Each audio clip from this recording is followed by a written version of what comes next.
আজকের বিপিএল এর প্রথম ম্যাচ যেটা ঢাকায় হওয়ার কথা ছিল সেটা স্থগিত হয়ে গেছে, কারণ আমাদের শ্রদ্ধেয় ভোসড়িওয়ালা ক্রিকেটার গুলা মাঠে খেলতে আসে নাই। আমাদের লিঙ্গ ছাড়া সিংহগুলা এই ম্যাচকে বয়কট করছে, কারণ তাদের দাবি পূরণ হয় নাই। কারণ নাজমুল সাহেব পদত্যাগ কেন করে নাই, তাই আমরা আজকে খেলবো না, এটা হচ্ছে তাদের দাবি। এখন আমরা আসি নাজমুল সাহেবের ওই কথাটার মধ্যে, যে আমরা কি প্লেয়ারের বেতন কাটি প্লেয়াররা পারফর্ম না করতে পারলে, তাহলে আমরা কেন তাদেরকে ক্ষতিপূরণ দিব? এই কথাটা নাজমুল সাহেব কেন বলছিল?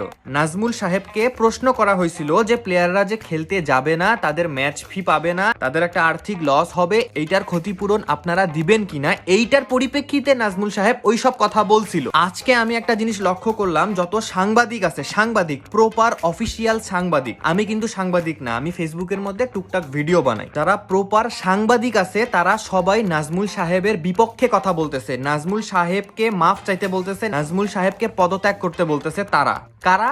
এই সাংবাদিক গোষ্ঠী, অফিসিয়াল মানুষজন। এমনকি বিসিবিও নাজমুল সাহেবকে 48 ঘন্টার মধ্যে কারণ দর্শানোর নোটিশ জানাইছে। নাজমুল সাহেবকে নিয়ে কিন্তু অনেকেই অনেক নেগেটিভ ভিডিও বানাইছে, যারা বিসিবির সাথে কোনো না কোনো ভাবে যুক্ত আছে, সাংবাদিকতার সাথে কোনো না কোনো ভাবে যুক্ত আছে। সাংবাদিক বলতে তারা কোনো চ্যানেলের হয়ে কাজ করে, তারা নাজমুল সাহেবকে নিয়ে নেগেটিভ ভিডিও বানাইছে।